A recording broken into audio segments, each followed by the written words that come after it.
Welcome to Inside the Walls with William Pasquale, brought to you by Perner Frederick Commercial Real Estate.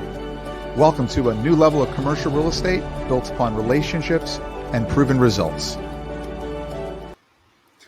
Good afternoon and welcome to Inside the Walls with William Pasquale. Thank you for coming on and taking your time to invest with us. So today we're going to be interviewing Chris Hawker. Chris is the co-founder of Next Level Trainings, a leadership training organization that supports people in unlocking their power, passion, and purpose. He's also the owner of Trident Invents, an invention and technology licensing agency, and Brass Tacks, a software company devoted to building rules-based database solutions for business. And just as a quick bit of background, here's a little bit about Chris and the Next Level organization.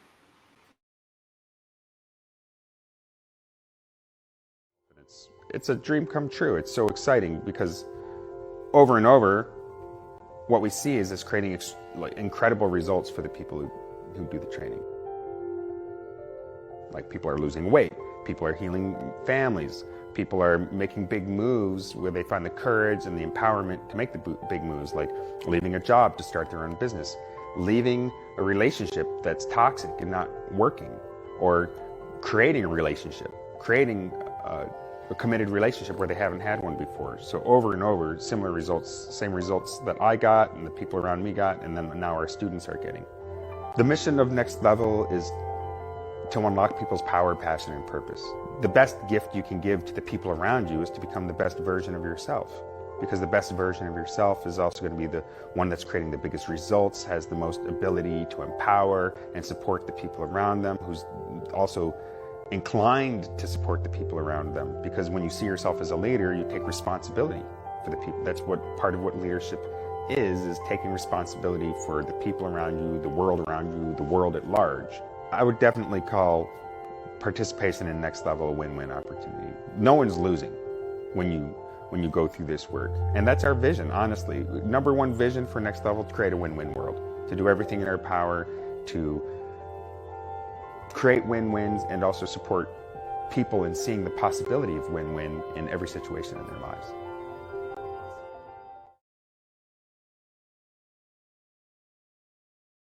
And here is Chris Hawker.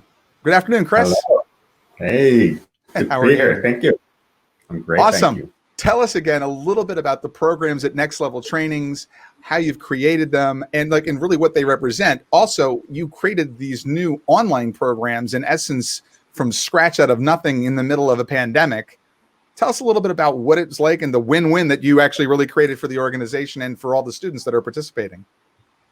Sure. So to start off with Next Level Trainings, what we are is we're a transformational personal development school, and we support people in creating new results in their lives. And our methodology is that if you want to create new results out there, the work is in here. And by shifting the way we think and shifting our mindsets, we can create new results in our lives. And we support people in shifting their mindset through experiential workshops that are typically in person. They historically have been in person. Yeah.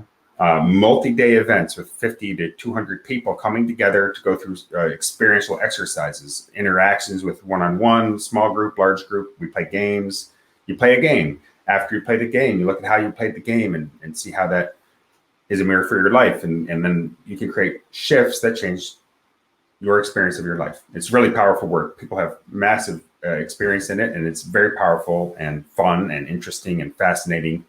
And like you, people create massive results and often come back for more. So in-person events, though, the pandemic hit and we're like, oh my gosh, we're done. we're 100% in-person live events. And there's this internet thing that we knew existed, of course, and we have social media and whatnot, but we never run trainings online. We'd have a few Zoom meetings here and there, but it was never part of how we operated, and not, quite frankly, had somewhat avoided it. I love the in-person events. We love it. We're made up of people who love to get together and hug and be with each other and that visceral experience, but backed into a corner, so to speak, where we had no option to do that. And we're had this impulse to continue to work with people. So we're like, well, let's see what we can create. And what we teach people is how to be adaptable and how to shift your mindset to adapt to different situations. So we used our own tools, and we're like, well, what are the opportunities that this breakdown creates? It's not just a breakdown, it's also a breakthrough. There's new possibilities because of the new constraints. Right. And, my day job is I'm an inventor. I'm a professional inventor. I invent products that I help other people bring their products to market. And it's all about seeing possibilities that are created by constraints. Right. Invention is all about overcoming some challenge. And so here we are in a new challenge, new constraints. And so we're like, let's move it online. And, how we did it, because it was a massive team effort. Yes. 10 people, a few of us like really at the core, but a lot of people putting a lot of time and energy into it, myself, and then the back end people who are figuring out the technology, Amy Tuccio and Ewa Chamberlain and Alexa, and all working through all those pieces. And then all other people collaborating to design the actual training, myself and Chris Lee, our other head trainer, and Ryan Clark. And it's just lots of people bringing in their thing, unified by a vision to move forward and to deliver something online that was valuable. And so I have a saying, which is, when egos drop away, the best idea wins. And in this moment of great urgency, people were too busy to let their egos get in the way too. This is what we practice. It's like, okay, I'm going to set my own needs aside, or my own opinion aside. And we got to align quickly. And so we made decisions quickly. We came together every day. We were meeting constantly and making choices together. And it's not how we operate normally. And it's not how we're operating now that things have slowed down a little. And this is kind of like a lesson for anyone in any situation. When the world around you is moving quickly, you got to make quick moves. And when you're making quick moves, you got to be in intense communication with your people you're collaborating with. And it's a team sport. Like when situations like that occur, if you're like, I'm going to go it alone, good luck. We're designed as a species to work together. That's what, in fact, how we have conquered this planet as a species, is through collaboration. And so in times of need, you work with your team, make a lot of fast decisions, and you got to be bold and make fast moves, because if you move slow, you'll get buried by the change. And this program is actually a result of that as well. We're in the pandemic, and social media has been around for a little bit now. And our team in commercial real estate decided that we wanted to make sure we were really reaching out to people and giving them different ideas and different concepts in their business to really impact that. And this was a result of a way of being able to do that, and just help people out, raining avalanches of cash, like I said in the first show, down upon everybody that watches, because they'll take some of the tools and things that they learn from this show and implement them in their business and their life. Beautiful. And with the pandemic, there are people making avalanches of cash for sure. Yeah.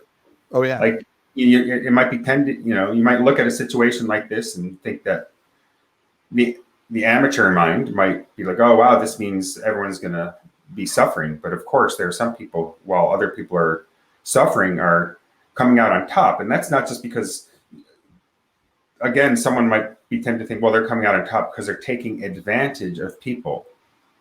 But no, I'm not saying that doesn't happen. There aren't bad actors who take advantage of people in desperate times, but there's also a much larger number of people who are the innovators, who embrace the challenges created by that time and then create solutions that benefit everyone. So I see tons of creative activity, and I was just like shopping for masks yesterday. I was like, there's got to be a better mask, right? Because the ones I'm finding are not working. And then I get online and I find out, wow, there's an unbelievable amount of human.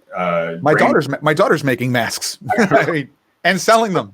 So much brain power going into this problem right now, because as like human beings basically invent a new item of clothing for daily wear. Like it's gone from this exceptional item to like it's as critical as your suit or your shirt. Like you got to be, your mask is part of your fashion. It's like your iPhone case. Once upon a time, it was to protect it. Now it's a statement. Your mask is.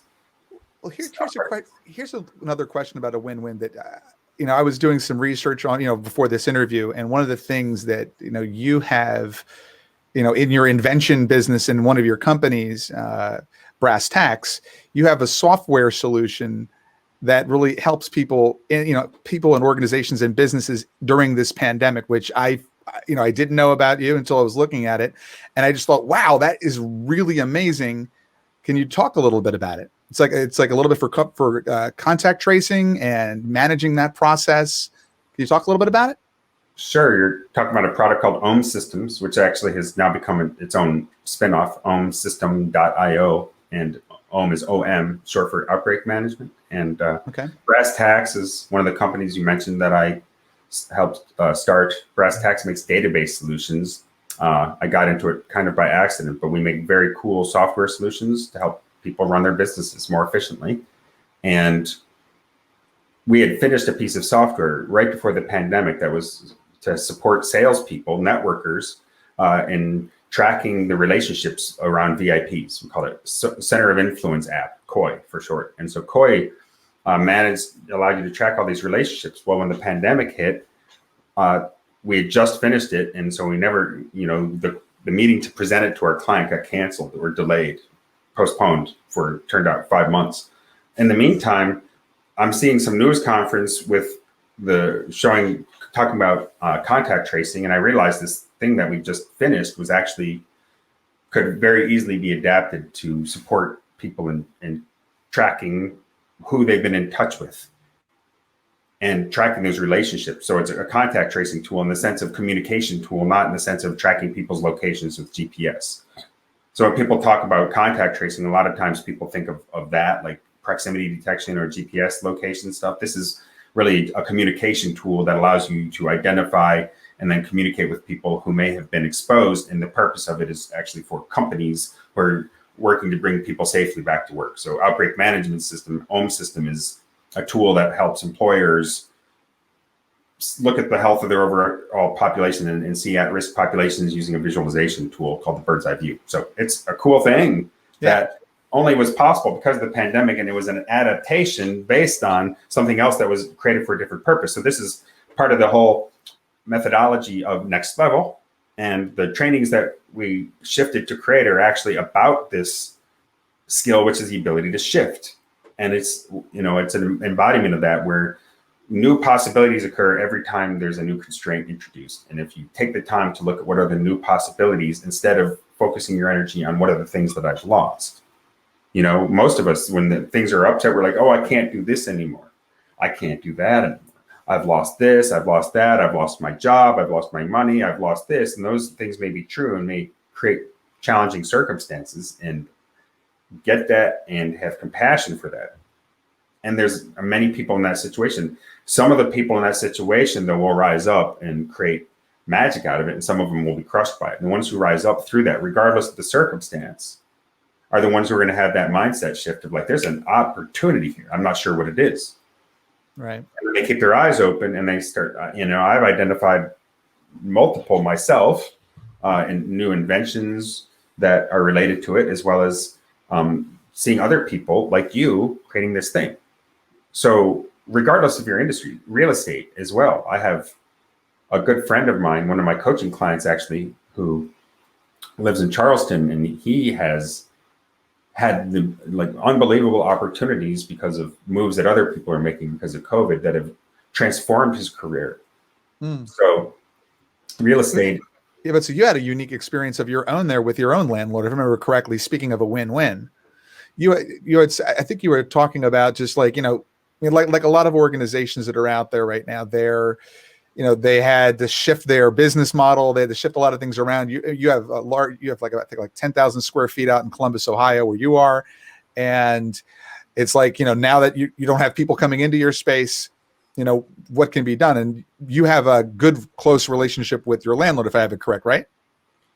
Yeah. Well, when the pandemic stopped business as usual, our landlord, of course, like many landlords, put in a tough situation where suddenly the vast majority of their tenants put the freeze on their rent. Right. Fortunately, I've had a lot of landlords in my time, commercial landlords. I've kissed a lot of frogs, and these guys have been fantastic from the get-go. And they're based out of St. Louis, but they own this plaza, and they've just been great. And we nurture that relationship because I've been clear also from my past relationships how critical this relationship can be. You don't like touch it that often, but when you do, you want it to be a certain way. Right. And so we've, been very friendly and made friends with the manager and friends with the security people, and just, create a relationship because that's the source of so much. Then when this hit, we were also out in front of our rent, actually. And so we were able to be one of the tenants who was able to, well positioned to be a hero for our landlord. And then after the initial panic, we were in a position to also, get really favorably treated. And he's given us, he knows that we have like this big, it's actually over 13,000 square feet empty battleship that's just waiting to come back to action. And if we leave, who's going to come use it? So he's given us great leeway and a deferment on our rent, which we'll pay eventually. And I've let him know that there's no chance we won't pay it. And something I've noticed that a lot of times happens, at least in our side of the business in brokerage, is that when you're going in to negotiate a lease or, negotiate with a contract with the people that you're going to be working with for the next 5-10 years, there's this tendency to want to be, really super aggressive up front on, all the business terms, which, the whole negotiation thing, which is important because you want to make sure that you're getting the best market terms for you, the tenant, and also when you're representing landlords, you're on the opposite side of that. You're representing a landlord working to get the best possible terms for the owner of the property. And sometimes, you can get overly aggressive and really do a lot of damage in those relationships, which can really impact you in situations like this, as unique as this environment is. It's always something. It's always something. Right. Eventually. And it's like win-win. If you are such a good negotiator because you're so hard-nosed and you win the negotiation, but you've lost the goodwill, then later, that really the biggest win? Like maybe you came out a little ahead financially, but later it could hurt you financially, or there's other things than just finances to consider, long-term and short-term. Absolutely. And so for sure, like negotiating, I've been doing a lot of deals a long time in the invention world in particular. I've done dozens and dozens of license agreements. And one thing I've learned is, and this is also story for life, things play out the way they start. The trajectory at the beginning dictates where the rocket goes way more than anything you do after takeoff, right? Like you can adjust things a little after takeoff, but if you're not aiming out of the atmosphere, you're never going to achieve escape velocity. So you got to set things up the way you want them to play out. So in a business relationship, if you have a very contentious agreement, well, you're going to have a very contentious relationship and it's going to end contentiously for sure, ahead of schedule without making money, right? So like it's important that if you're entering into a relationship, which is all a contract or a lease is, that is based on humanity. A contract's the backstop for failure to reach an agreement based on being what makes sense in a moment. And the contract is rarely the best outcome for either party. And there's almost always a better outcome available for both parties than relying on the contract. Only go to the contract if you can't come up with a win-win or one of the parties is intractable. Right. But you can almost always find something if you're reasonable people. It's a great story, and I think it's a great way to end this too. We have this thing here on our show, writing on the wall. What is one thing that like a mantra, a phrase, a code, a credo that you live by, that you want to that you would say is your mark on the world, that you would want to Chris Hawker writing on the wall. Writing on the wall. Play all in. Viktor Frankl said, that which emits light must endure burning. And I'm like, burn bright. This is your shot. This is not the dress rehearsal. And make your choices based on the life you want to live, not based on any goal. Like I see so many people chase, money or the biggest possible financial outcome instead of the biggest possible life outcome. And money and financial and business success can be part of that. But if you don't look at the big picture and go for the biggest possible life, I mean, that's really what Next Level is about too. It's but the biggest possible life for you. But the only way to have the biggest possible life is to play with 1,000% of your effort. And why wouldn't you? It's what makes life exciting and fun. It's what leads to great results. So that's, play all in. That's my number one thing. Play all in and play win-win. That's awesome. And just to end it up here, for those of you who might be interested in Next Level Trainings and what they offer, you can go to www.nextleveltrainings.com. That's www.nextleveltrainings.com. Or you could email me at William at Next Level. I'm not at Next Level. William at, nice. You've got some graphics going on here at the end. You can reach me at William at insidethewalls.net. And so thank you, Chris, very much for coming on and being our second interview. And have a wonderful afternoon. Thank you.